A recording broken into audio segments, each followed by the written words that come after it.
Bueno, hoy tengo el privilegio de contar con la presencia de don Guillermo Arroyo Muñoz, profesor, historiador, criminólogo, colega, ex viceministro de Justicia, ex director general de Adaptación Social y ex consultor para el Instituto Latinoamericano de Naciones Unidas, que es para tratamiento del delincuente y prevención del delito. Muy honrada, muchas gracias, porque esto es un temazo, como siempre, los temas que traemos acá para que la gente tenga una visión distinta y además más amplia de temas que hoy están en la palestra y que definitivamente se están manejando, lo decíamos fuera de micrófono, de una forma muy emocional, no tan técnica, y para eso estás acá, Guillermo. Muchas gracias por compartir este espacio con nosotros. Bueno, muchas gracias, buenos días a todos y a todas.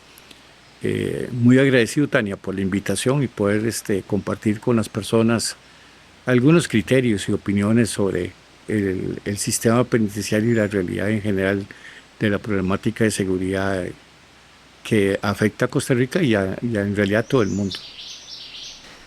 Afecta a Costa Rica, a todo el mundo, pero nosotros hoy por hoy tenemos grandes discusiones. Siempre ha habido discusión en torno al sistema penitenciario nacional y en tu gran experiencia sobre la adaptación social, ¿cuáles crees que son definitivamente los elementos más importantes que deberían de estarse considerando? Porque se ha señalado que no tenemos una ley de ejecución penal, cosa que es cierto, y lo que se está planteando a la larga puede que no sea lo más correcto para el país, pero la visión que se ha tenido desde siempre con el sistema penitenciario nacional es de adaptación social. ¿Eso qué significa? Bueno, empezando por ahí, es un nombre que responde a la década de los 50, ¿verdad? De la filosofía que estaba en ese momento. Incluso que antecede a la idea del tratamiento. En realidad se llaman los consejos de defensa social y de ahí comienza la idea de la posibilidad de que las personas que delinquen tienen que vivir o sufrir más bien un proceso de adaptación de nuevo a la sociedad. Y entonces se plantea toda esta modalidad y es casi como la cuna de lo que vamos a conocer después como la filosofía resocializar, rehabilitar, reintegrar.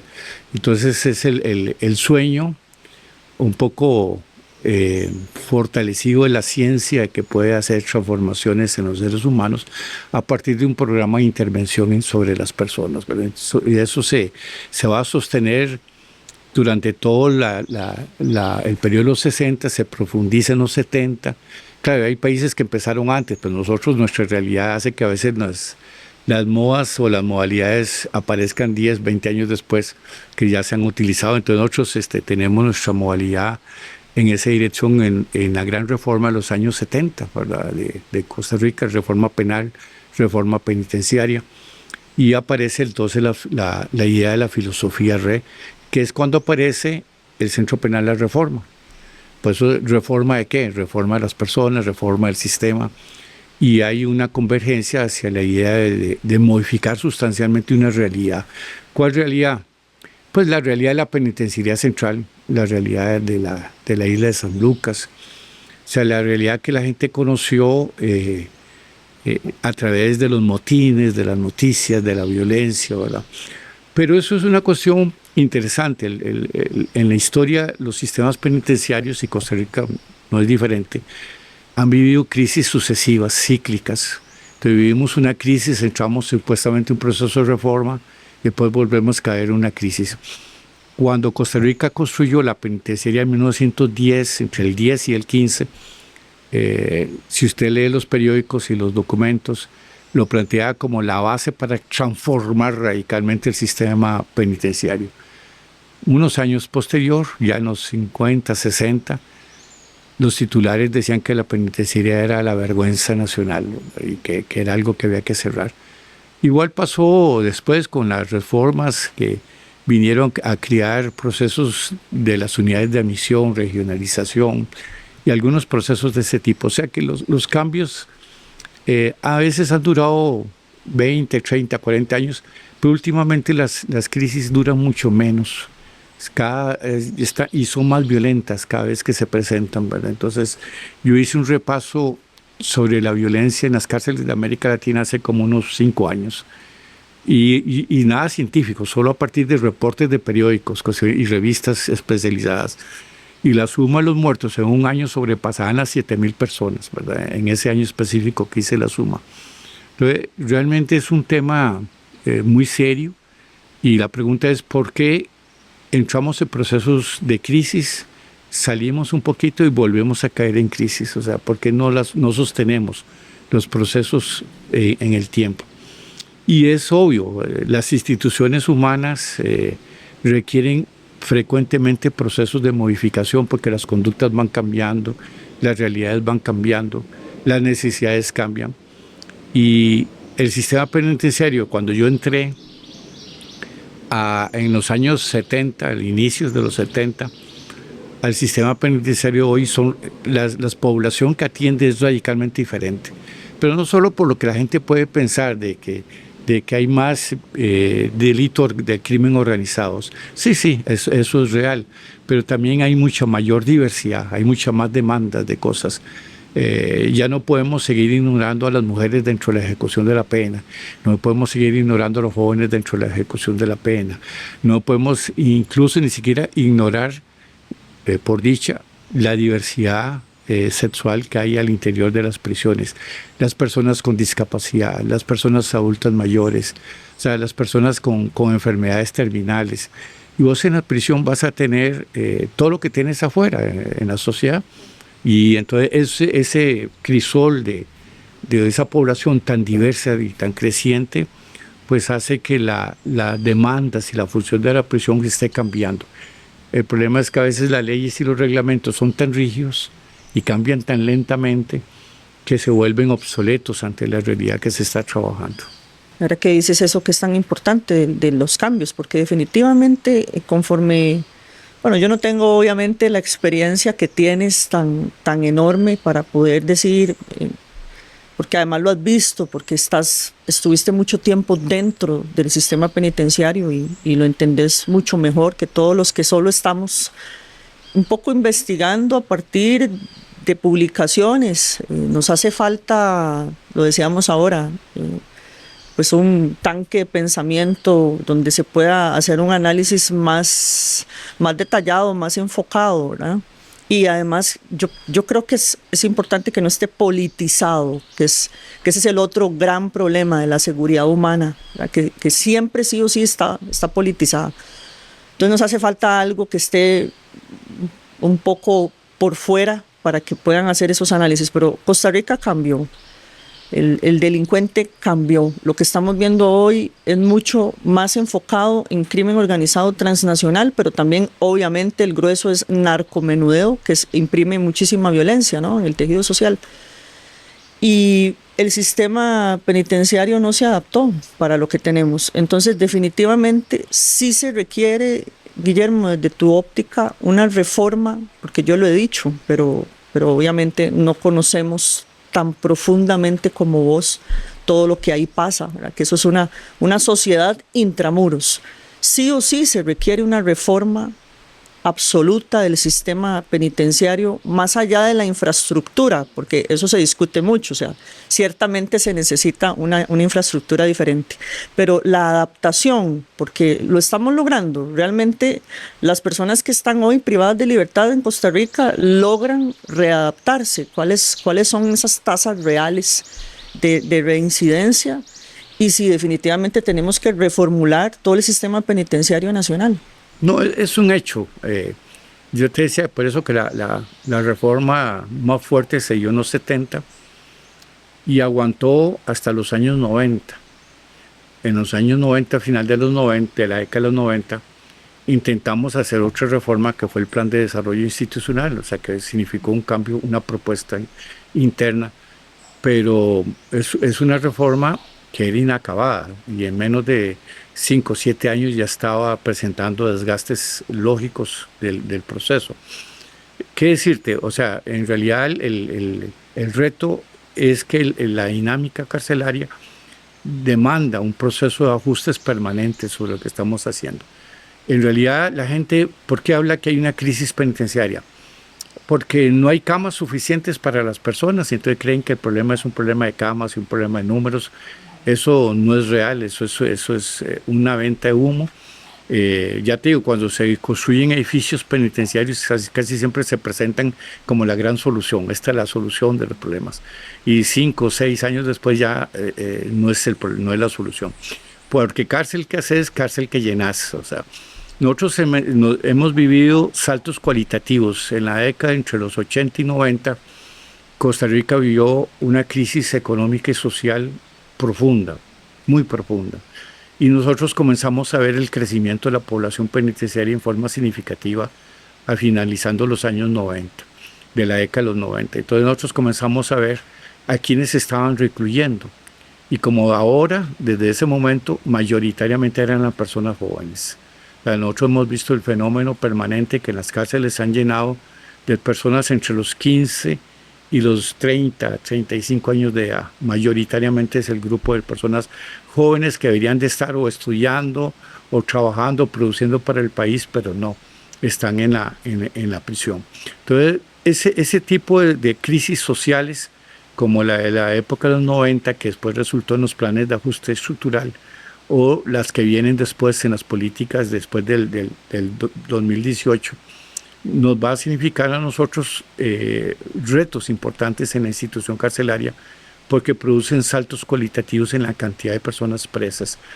En el Instituto John Elías siempre trabajó el coeficiente Gini para demostrar que en la medida que aumenta la desigualdad social, también hay una correlación, no es causa-efecto, una correlación con el aumento de las tasas de prisionerización. Porque cuando entramos en crisis social, siempre vamos a soñar que la prisión es la respuesta para los problemas sociales. Entonces tenemos la idea de eso. Nosotros hemos dicho que muchas veces planteamos que hay crisis en las cárceles porque hay delitos que se cometen desde la prisión, porque hay violencia intracarcelaria. Y entonces al final la gente puede sentir que hay una crisis dependiendo de a quién está afectando lo que está pasando en la prisión. Si lo que afecta a lo que pasa en la prisión es solo a los prisioneros, a nivel social no se habla de crisis penitenciaria. Pero en el momento que lo que pasa dentro de la cárcel comienza a afectar el componente social externo, entonces la gente comienza a volver los ojos hacia la prisión y comienza a hablar de una crisis. En realidad, bien lo decís vos, la crisis penitenciaria existe porque hay que hacer un replanteamiento total, innovador, un cambio radical con lo que se viene haciendo. Si la gente espera que la institución cambie a un ser humano, rehabilite a un ser humano, yo le podría decir que se siente para que no se canse, o sea, para que espere sentado. El cambio lo tiene que hacer la persona. O sea, la persona privada de libertad es la que tiene que asumir dinámicamente ese proceso de cambio. No es un sujeto pasivo como lo teníamos antes en la concepción ideológica que manejábamos, al cual llegábamos y le damos toneladas de tratamiento para que cambien, sino es un sujeto activo que debe comprometerse con su cambio. Hoy en día encontramos a sujetos con un alto compromiso delictual, porque están dentro de estas organizaciones criminales. Y si nosotros no vemos en esos sujetos de partida un compromiso con el cambio que se quiere generar, por más que vos quieras hacer, es difícil que ese cambio se logre, porque la voluntad de la persona es fundamental en esto. O sea, eso es como los alcohólicos anónimos que hablan que el primer paso para la recuperación es que vos sintás la necesidad de hacer el cambio. O sea, mientras la población privada de libertad, externa o dentro, no vivan ese proceso, ¿verdad? Es difícil. Entonces, ¿cuál es nuestra tarea? Nuestra tarea es curar a los que llegan a la cárcel, o nuestra tarea es brindar oportunidades de desarrollo para enfocar a que ellos tomen la decisión de cambio y modificación. Es una tarea dura y difícil y requiere muchos recursos que no existen en este momento. Entonces, si no podemos tener un sistema moderno, porque tenemos un proceso muy envejecido del modelo penitenciario, pero también tenemos graves problemas de financiamiento y presupuestación, porque en realidad todo lo que yo oigo cuando dicen cuánto cuesta una persona presa por día en la cárcel, son inventos, porque no tienen realmente los estudios profundos para que eso diga que cuesta $35 o $100 por día. O sea, en realidad la gente no tiene idea. Lo que sí es claro, que una cárcel siempre puede ser potencialmente más cara que construir un hospital o que mantener un hospital, porque la prisión es cara. Y si usted deposita la confianza en la prisión para generar seguridad en la sociedad, pues tendrá que hacer las inversiones que requieren para eso, incluso solo para contener a la gente. No hablemos ni siquiera para atender, sino para contener a la población. Solo para encerrar los puntos. En Costa Rica, los datos de evasión de las prisiones son bastante bajos, pero los datos de vinculación de las poblaciones internas con delitos hacia afuera son preocupantes sobre el proceso que se puede notar con la entrada de teléfonos o con las vinculaciones con las bandas externas, etc. Y eso medita sobre por qué pasan esas cuestiones, y eso otra vez volvemos a problemas de modelos. O sea, si nosotros tenemos una concepción de seguridad muy estática, que carece de una visión más dinámica sobre lo que pasa al interior de las prisiones, no vamos a tener capacidad de ejercer ese control interno. O sea, este tema no pasa porque la gente tenga un televisor o no tenga un televisor, o porque la gente tenga un radio o no tenga un radio, o tenga una visita íntima más o menos. Que esas cosas son importantes de ordenar, pero sí pasa por tener una concepción de una seguridad dinámica, de tener una concepción de una modalidad de intervención sobre las personas a partir de la persona misma, no de un estereotipo de la persona misma. No es lo mismo trabajar con un ofensor sexual que trabajar con una persona que sus delitos son de violencia contra las personas y delitos de la propiedad. No es lo mismo trabajar con personas que han sido sentenciadas a 35, 50 o más años de prisión que trabajar con personas que tienen sentencias de 6 meses o de 1 año o 2 años, ¿verdad? Entonces los retos es trabajar con la población específica. O sea, desde que ingresa una persona a la prisión, el reto está en identificar a esa persona, porque si no volvemos a caer en uno de los males que llevan a las crisis penitenciarias, y es la masificación. Si usted cree que todos los que están ahí adentro son exactamente iguales, y hay que darles exactamente la misma solución y el mismo trato, ya está mal. O sea, nosotros tenemos que entender que se requieren cárceles específicas para, por ejemplo, poblaciones jóvenes, primarios, que están empezando un ciclo de delincuencia, que no lo podemos revolver con personas que ya tienen una trayectoria de alto nivel. Entonces, hay retos de esa naturaleza. O sea, no es lo mismo trabajar con muchachos de 15, 18 años que trabajar con personas de 40, 50 años, ¿verdad? Entonces yo creo que el reto está en eso, en cómo enfrentar la masificación al interior de las prisiones, cómo lograr una respuesta adecuada a cada sujeto para intentar convencerlo de que cambie, de que eche un proceso de modificación. En realidad nosotros creemos de que abrir oportunidades tienen que ir en esas dos direcciones, en la dirección que tiene que ver con el trabajo, la educación, la recreación, etcétera, pero también en la dirección de las conductas violentas, de las conductas de abuso sexual, de las conductas de organización delictiva, de compromiso delictual, para dar respuestas tanto en lo específico como en lo general. O sea, nosotros solo dándole educación no vamos a resolver el problema criminológico que hay ahí. O sea, es importante darles educación, claro, es muy importante. Dándoles trabajo vamos a resolver el problema, no, pero sí es importante dar trabajo, dar opciones, que la gente desarrolle sus habilidades laborales, pero es más importante trabajar sus otras necesidades específicas, ¿verdad? Y para eso se requiere un personal profesional calificado, que a veces es muy escaso al interior de la prisión. También, ahora que dices eso, del personal, porque ¿qué pasa con el Instituto Nacional de Criminología?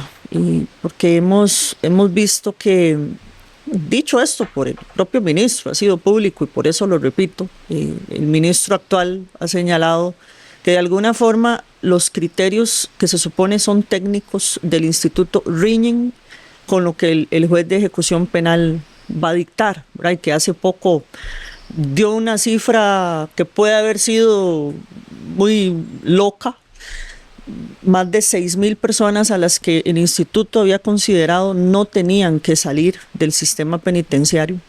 El juez de ejecución penal, o la figura del juez, porque pueden ser muchos jueces, los libera.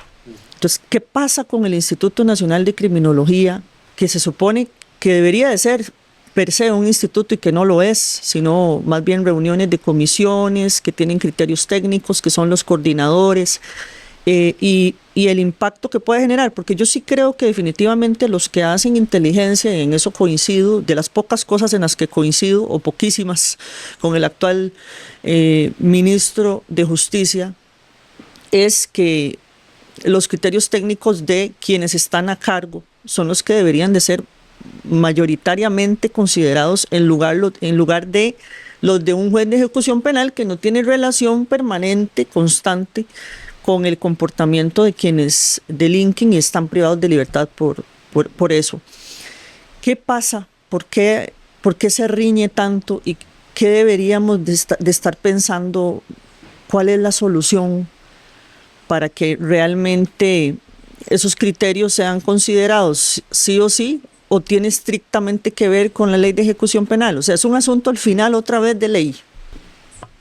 Dos cosas. Es un asunto de organización institucional, tanto del Poder Judicial como del sistema penitenciario, y es un asunto legal, es un asunto de ley.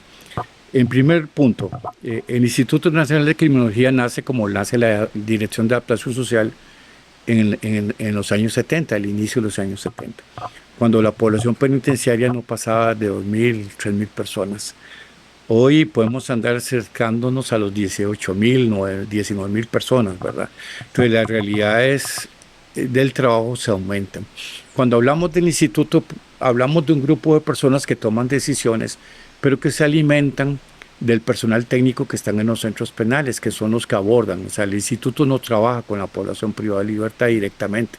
Son los profesionales que están en los centros penales los que abordan a la población privada de libertad, los que deben de rendir informes al instituto para que el instituto tome decisiones. Ahora, ¿qué es lo que pasa con el instituto? Que es una instancia administrativa que está saturada de trabajo. Si se ven las agendas del instituto, hace mucho tiempo el instituto trata de resolver 100, 150 casos por sesión, lo cual es casi inhumano y casi improbable que se pueda hacer. La calidad es importantísima en los informes y en los procesos que se tomen, porque estamos hablando de la libertad de seres humanos o de las posibilidades reales de que seres humanos puedan cumplir en ambientes abiertos. Y eso es una decisión difícil, dura, porque si esas personas salen y cometen delitos, entra otro proceso de cuestionamiento de qué se está haciendo al interior de la instancia. Entonces la instancia es una instancia que merece ser revisada integralmente y modificada su forma de funcionamiento, porque si sigue funcionando como está ahora, un instituto para todo el país y para todos los privados de libertad, para todas las circunstancias y para todo lo que pide el Código Penal, libertades condicionales, estudios de presentencia, rebajos de pena, etcétera, es imposible prácticamente que eso se pueda realizar. Entonces se requiere una reforma sustancial al trabajo del instituto para mantener y mejorar la calidad de los criterios técnicos que se utilicen para tomar decisiones. Ese es un punto. El otro punto es que cuando se hace la reforma del 96 al 98 sobre el Código Procesal Penal, comienza a aparecer más fuertemente la figura del juez de ejecución, que ya existía desde los años 70, pero el anterior juez de ejecución era como una figura decorativa. Este nuevo juez de ejecución, la gente lo define como un juez de garantías, o sea, que tiene que velar por la correcta ejecución de la pena en la prisión, que los prisioneros sean respetados en sus condiciones, en sus derechos, en sus cuestiones, y que cumplan las penas en la forma más adecuada.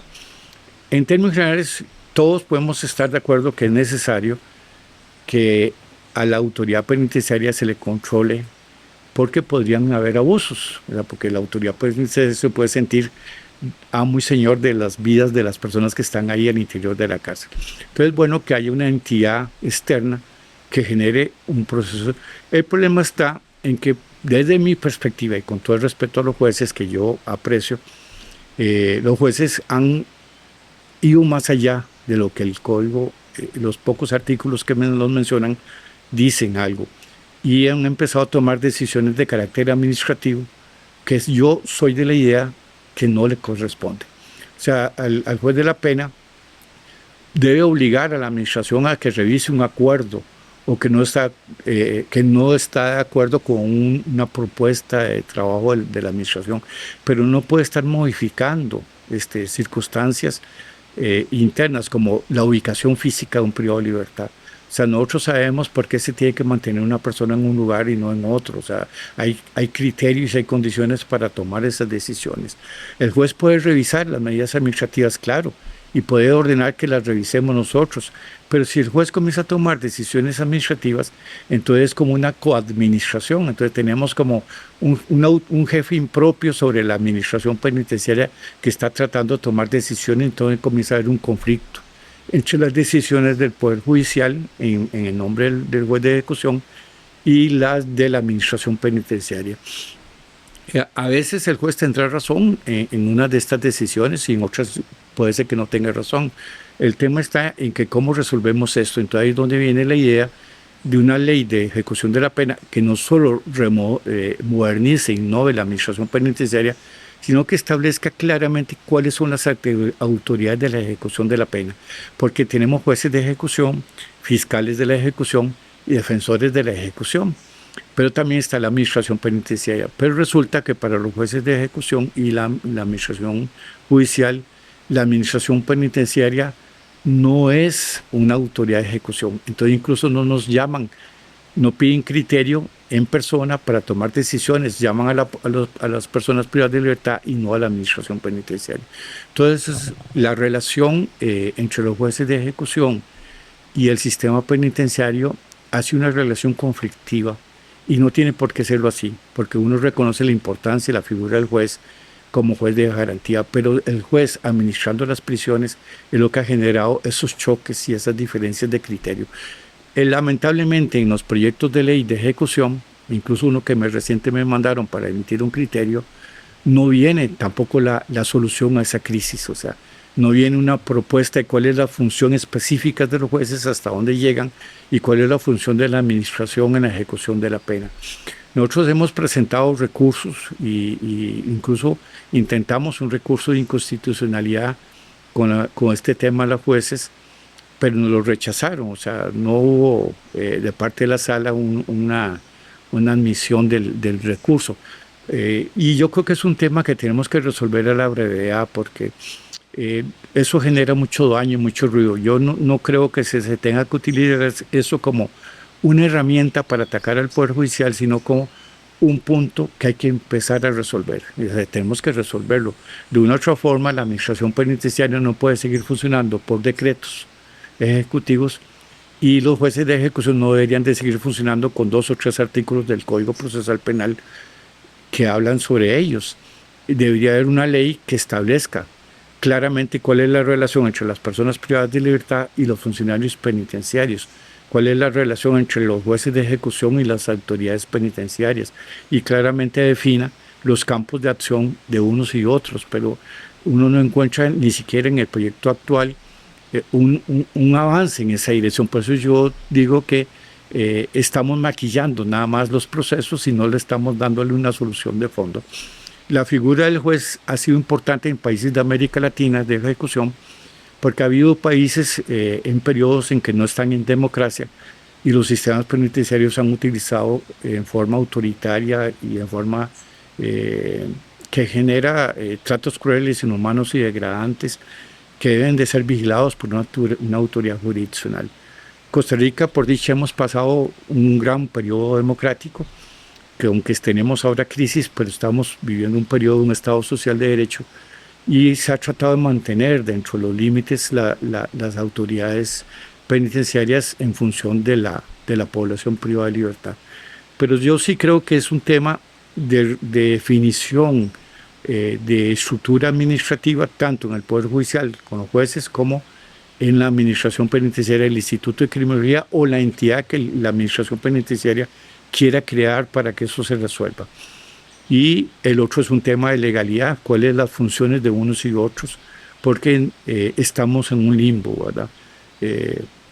Incluso el tema de la aplicación del descuento de la pena, por ejemplo, también eso es un limbo. O sea, de una u otra forma, a veces la administración de la justicia ha delegado en la administración penitenciaria que nosotros digamos si la gente está en descuento de la pena y toda esa cuestión, cuando en realidad se supone que debería ser la autoridad judicial la que dé el descuento de la pena y que no dependa un informe de la administración penitenciaria, sino que ellos asuman eso.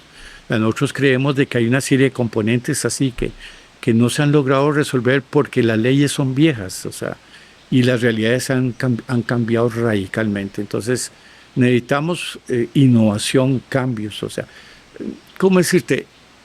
Es interesante porque cuando se ha habido un esfuerzo en esa dirección, la cultura organizacional en el fondo no ha logrado cambiar.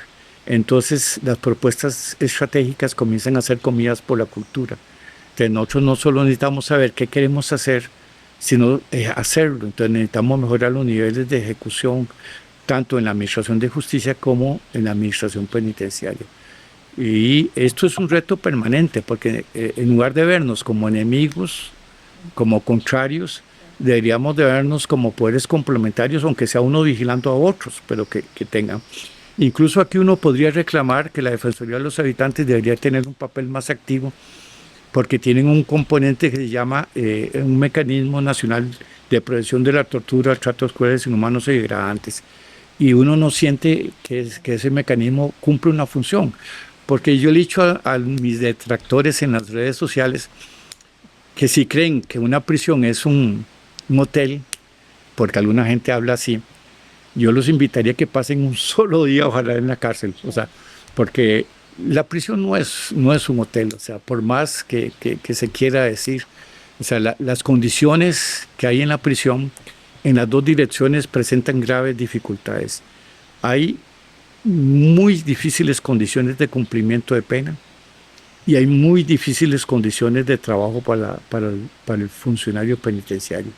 Las dos poblaciones que trabajan al interior de una clase están enfrentando situaciones difíciles, condiciones de trabajo muy difíciles y condiciones de ejecución muy difíciles, ¿verdad? Entonces, esa es parte de la crisis penitenciaria, ¿verdad? Y eso va a estallar, Guillermo, porque ya te iba a preguntar que si definitivamente, y lo señalaste muy bien y de inmediato, el rol de la Defensoría de los Habitantes debería ser mucho más activo. Entonces, una institución o un órgano que esté suprapartes o que sea independiente, que haga que se puedan articular estrategias atinentes al contexto criminal actual, ¿verdad?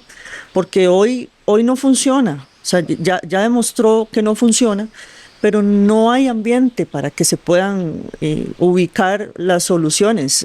De todos modos, en los próximos meses, más allá de salir con un discurso y una narrativa que es bastante agresiva y que sí es muy sexy, le llama mucho la atención a la gente, y eso se va a traducir en votos, porque es lo que decíamos al principio, ¿verdad? Cómo se juega con las emociones y cómo se juega con el miedo, y que también de alguna forma es incluso justificable, porque es normal que las personas tengamos miedo con lo que estamos viendo actualmente, y queremos ver a los que están haciendo mal y los que delinquen, que le hacen daño al tejido social, privados de libertad, porque además hay gente que Guillermo, no lo logra. O sea, hay personas que estamos conscientes que tienen un perfil distinto y que no son delincuentes primarios y que son muy violentos, que definitivamente hay que tenerlos segregados de una forma más adecuada.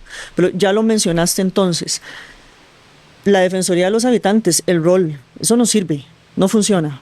Lo que tenemos hoy en el sistema penitenciario nacional no está funcionando tampoco. No estamos en un momento, transitamos por una circunstancia social, política muy, muy, muy sensible. Entonces, ¿qué tiene que pasar en este país para que realmente se atienda lo que nos sucede y nos va a seguir sucediendo? Porque lo otro es que muchas organizaciones criminales, porque han estado mal segregadas, porque no se les atiende como corresponde, nacen en las cárceles y luego lo que hacen es franquiciar, y lo hemos visto con muchos ejemplos en toda América Latina. Eso es lo que sigue para Costa Rica. Yo creo que es que estamos en una disyuntiva difícil, y vos lo dijiste en algún momento. En la medida en que estos temas, que son de carácter técnico profesional, se politicen, comienza a complejizarse la respuesta, la solución, ¿verdad? Yo diría que en los años 70, cuando se hizo la reforma del Código Penal, Procesal Penal y Penitenciaria, se hizo porque hubo un acuerdo nacional de que había que cambiar esa realidad, que había que cambiarlo, y que no podíamos seguir con juicios escritos, o sea, que había que pasar a la oralidad, que no podíamos seguir con esos procesos de rezago, que no podíamos seguir con la vergüenza nacional que significa la penitenciaría central. Entonces la gente entendió y hubo procesos hasta de financiamiento extraordinarios, donde el Recope aportaba, donde hubo un impuesto específico para el sistema penitenciario, donde la Corte tuvo que aportar dinero para el sistema penitenciario, y se hizo un esfuerzo por intentar hacer un proceso de cambio. Yo creo que nosotros estamos en un momento importante donde la gente tiene que entender que las cárceles requieren un proceso de inversión, porque si no las cárceles se van a convertir en una grave amenaza para la sociedad en general. Y una amenaza no se va a convertir, ya están en un proceso de ciernes que se va a ir profesionalizando más. Por eso yo le decía a la gente, mire, yo no estoy en contra de una megacárcel, además no me parece ridículo que digan megacárcel cuando están hablando de 1.500 personas, 1.600 personas. La reforma tiene esa población mucho más que esa población. Entonces, megacárcel, ¿por qué? O sea, el tema es que sí requerimos, por ejemplo, de unidades de máxima contención física, sí se requieren, no tenemos. Lo único que se pudo hacer en el pasado fue una pequeña unidad que tenía 80 campos. Es totalmente insuficiente pero era la realidad presupuestaria y financiera que se tenía para poder trabajar. Requerimos una cárcel. Hubo hasta un proceso de concesión con una empresa privada que se inició con el Centro de Concesiones Nacionales, pero que no cuajó, no resultó en algo positivo. Pero se está viendo de hace rato la necesidad de centros de mayor contención que respondan a este tipo de población y que podamos manejar la población separadamente. O sea, ahí es un grito de que tenemos que mejorar los procesos de agrupamiento o llamadas antiguamente clasificación de la población, y que así tenemos que crear centros penitenciarios de acuerdo a las poblaciones que queremos manejar. No todos tienen que ir a unidades de máxima contención, pueden estar en otras unidades, pero lo que estamos haciendo en este momento es que los tenemos revueltos y con nombres artificiales le ponemos el nombre a una etapa y le decimos que ya es de máxima contención. Eso no se va a resolver. Necesitamos realmente unidades que respondan a los diferentes perfiles criminológicos que tenemos en la cárcel. Y hoy en día la posibilidad de clasificar ni siquiera la tenemos. O sea, si no hay camas suficientes no podemos hacer un proceso de clasificación o agrupamiento de acuerdo al perfil criminológico. Tenemos mucha población indiciada que no está cumpliendo pena, sino que están en prisión preventiva, y tampoco podemos ni siquiera esos mismos agruparlos o clasificarlos. ¿Cómo tenemos a la gente por pensión alimenticia? La tenemos en una barraca indecente que no reúne ni siquiera las condiciones mínimas. Entonces, todas esas cosas que están pasando, lo que demuestra es sencillamente que no hay un modelo de trabajo que plantee modalidades de ejecución de la pena diferentes, actuales, que respondan a los perfiles, que centros penitenciarios con perfiles diferentes para manejar poblaciones diferentes. Y lo que estamos haciendo es una masificación de personas en espacios físicos, cayendo en las dos enfermedades básicas de los sistemas penitenciarios. Improvisamos y hacemos soluciones provisionales. Entonces, improvisamos y agarramos una bodega y la convertimos en un módulo porque no tenemos espacio. Estamos improvisando. O estamos haciendo medidas provisionales y entonces convertimos un comedor en una solución específica.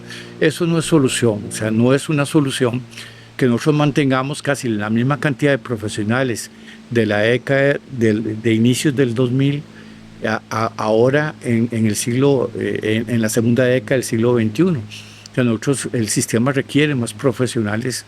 O sea, nosotros no podemos abordar una población de 1.500 personas con 2 psicólogos o con un trabajador social, cuestiones de este tipo, ¿verdad? Entonces, cuando hablan de una mega cárcel y ni siquiera hablan de personal, ¿cuánto requiere una prisión de máxima contención de personal de seguridad? Solo un personal de seguridad es una gran inversión, pero además no se trata de un encierro, se trata de una contención que tiene que ser física y técnica, entonces se requiere un abordaje profesional. Entonces nosotros estamos en una situación, enfrentando una circunstancia de crisis, y estamos en una cuestión política que lo está haciendo es hacer una discusión política sobre un tema que lo que requiere son medidas más coherentes, medidas más racionales, y necesitamos mejorar, Tania, pero montones, es la investigación. y la data, la información. No es posible que a mí me digan 3 años después de ser un gobierno que se requiere hacer eso porque si no vamos a tener los precios saliendo por la ventana. Y pues entonces estuvieron los estudios de proyección de crecimiento de la población. Más o menos uno puede ir proyectando cuánto está creciendo la población año por año, y cuántos son los campos que vos necesitas y cuánto es el personal que vos requerís para atender. O sea, entonces eso lo que significa es que no hay planificación, o sea, no hay una evaluación de lo que se está haciendo. Y entonces, bueno, hacemos acciones como la inversión del BID que se hizo en Costa Rica, que para mí al final se perdió. Fue una inversión de muchos millones de dólares que no dio los resultados que debió haber dado. O hemos hecho inversiones en centros penales que después llegan y los presentan como centros penales que no pueden contener a nadie. O vamos a aparecer con medidas como las carpas o como las cosas de este tipo. ¿Por qué? Porque estamos improvisando y estamos haciendo medidas provisionales. Ya el sistema no está para más medidas provisionales e improvisación. Requiere un abordaje más allá. La gente no puede sentirse satisfecha cuando le dicen hemos decomisado al interior de la cárcel 200 celulares en una prisión. ¿Y por qué entraron? O sea, ¿cómo lograron entrar? O sea, yo le decía a mis compañeros a veces, yo los felicito por el decomiso que hicieron, pero también merecen una sanción porque eso nunca debió haber ingresado. O sea, entonces, ¿por qué está ingresando? Porque hay débiles controles, porque no hemos logrado. Entonces siempre habrá una consulta que la gente va a rechazar. ¿Realmente las autoridades tienen control sobre las prisiones? ¿Realmente podemos garantizarle a la ciudadanía que lo que pasa al interior de las cárceles está bien controlado? Yo me temo que desde antes antes de este gobierno, mucho antes, ha habido débiles controles y eso responde a problemas de modelo y a problemas de financiamiento, a problemas de recursos que se ha ido acrecentando y acrecentando. No es lo mismo trabajar con una población de 20.000, 25.000 personas en poco tiempo a trabajar con poblaciones de 10.000 o 9.000 personas. Pero entonces, no es lo mismo, Tania. Yo trabajé en la Reforma cuando los ámbitos tenían alrededor de 100 y algo de poblaciones, y yo fui profesor también en la Reforma con los privados del Estado y trabajamos dentro de los centros de los módulos. Ahora eso no se puede hacer porque ya no hay campo para hacerlo y además la inseguridad es tal es dentro de los módulos que ya la gente no tiene la posibilidad de ingresar como se ingresaba anteriormente.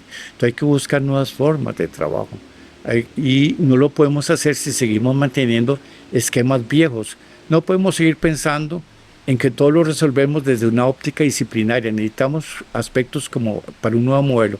Trabajar desde la interdisciplinariedad o la multidisciplinariedad, pero también hay que trabajar la intersectorialidad. Hay que meter al sector privado, al sector público, al sector de la sociedad civil. Hay que trabajar la interinstitucionalidad. No puede ser que las instituciones públicas no aborden también el trabajo penitenciario, la educación, la salud. O sea, nosotros tenemos graves problemas de salud en las cárceles y el Ministerio de Salud y la Caja tienen que abordar más de lo que han hecho hasta ahora, porque han hecho, pues necesitamos abordar más.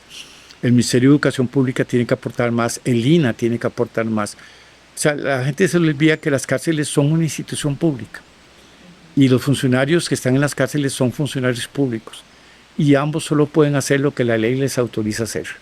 Un funcionario público no puede salirse del marco de ley. Entonces nosotros necesitamos renovar las leyes para poder tener más marcos de acción y más marco de competencia en estos procesos de trabajo. Es un desafío enorme, sin ninguna duda, porque hace falta investigación, lo señalaste, y ya te iba a consultar también sobre las claves para poder abordar este gran problema. Es una bomba de tiempo lo que nosotros tenemos, Guillermo, y no tiene solución en el corto plazo, y a la gente se le olvida porque todos están pensando en que las cárceles son, lo que está ahí es desecho humano, y por lo tanto que agradezcan, ¿verdad? Que tienen, es lo que la gente dice, que agradezcan que tienen un lugar, que agradezcan que tienen comida, y pues obviamente no se está pensando más allá en temas que son de tratamiento, porque la mayoría van a salir. Nosotros en todo caso no tenemos, por más que algunos sueñen con cadenas con la pena de muerte y con cadenas perpetuas, ¿verdad? Incluso ahora hay políticos que están diciendo como estrategia de pre-campaña que aquí se tiene que pensar en cadena perpetua. Y pues, si pudieran poner en todo caso gente contra un paredón, estarían muy contentos. Y es muy complicado porque creo que hay un gran desconocimiento de la problemática y a nosotros nos urge en todo caso investigar mucho más profundo y que las instituciones se articulen, pero que además exista algo como lo que decías, la Defensoría de los Habitantes. El rol ha sido más que imprudente, ¿no? Esas son algunas de las claves para ir cerrando. Algo más, Guillermo, porque tenemos que terminar, se nos agotó el tiempo, pero vamos a hacer definitivamente otro episodio. Hay mucho que decir. Yo te agradezco mucho por sacar el tiempo, porque la gente no sabe y están comiendo cuento. Hay mucho humarascal, digo yo, porque también es eso, es jugar con las emociones, es trabajar estrategias que están más enfocadas en el mercadeo, ¿no? Es hacer puestas en escena, traer a Bukele, calculadora en mano dentro de la cárcel La Reforma, una cosa espantosa y súper irrespetuosa, pero las personas están con esa sed de venganza, en parte por el miedo y por la preocupación, pero es venganza, ¿no? Claro, pero aquí el tema está, por ejemplo, esos políticos todos te van a decir que ellos respetan el concepto de democracia y todos te van a decir que respetan el Estado Social de Derecho. Si uno parte de que está en una prisión, en un sistema penitenciario, dentro de un marco de un Estado Social de Derecho, uno tiene que pensar entonces que tiene que resolver esos temas. O sea, nosotros tenemos que dar atención a derechos y control sobre incidentes críticos. El sistema penitenciario, para que funcione, tiene que tener esas dos variables claras. ¿Cómo le doy acceso a derechos a la población y cómo controlo los incidentes críticos? La gente se le olvida que cuando yo le doy un derecho a una persona, ese derecho significa una responsabilidad también de esa persona. Las personas que cometen delitos claramente tienen que asumir la responsabilidad de su delito y tienen que asumir la responsabilidad de lo que hicieron y tienen que cumplir con las penas que se le asigne por una autoridad judicial. En eso no hay ninguna discusión. El tema es qué hacemos con esa persona cuando está en la prisión. Entonces volvemos ahí a trabajar con ellos para, como algunos piensan que vamos a sacar el diablo para que se porten bien, o los vamos a curar, o vamos a llevarlos al que ellos asuman su trabajo, su idea de ser una persona responsable de sí mismo y de lo que está haciendo. La gente tiene que entender de que yo preferiría que a mí me enfrentarme con una persona que sale en prisión después de un verdadero proceso de atención, y no que me encuentre con una persona que sale de prisión después de estar 35 años encerrado en una cueva sin ninguna alternativa, acrecentando sus niveles de violencia, porque los resultados pueden ser radicalmente diferentes. Sí, bueno, nos quedamos con eso y con el compromiso, Guillermo, de que venir de nuevo. Uy, me quedaron muchas cosas. Porque hay demasiadas cosas, demasiados temas, sí, para que podamos abordar, incluso también que puedas ir conmigo a la radio. Yo creo que es muy importante que las personas escuchen otra óptica, lo que se está replicando en redes sociales y en los medios de comunicación es una narrativa muy peligrosa. Muchas gracias otra vez, nos vamos a ver muy pronto. Bueno, muchas gracias, muy amable. Con mucho gusto, a ustedes igual como siempre, muchas gracias. Vayan a compartir este material que es tan importante en el canal de Spotify y en el canal de YouTube.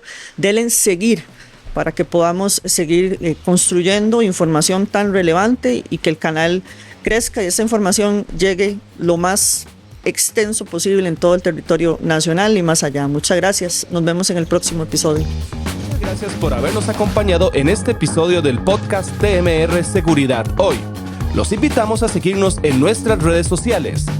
Construyamos comunidad en Facebook, Instagram, YouTube y Spotify como TMR Seguridad Hoy. Comparte esta información, ya que difundir la cultura de la seguridad crea mejores sociedades.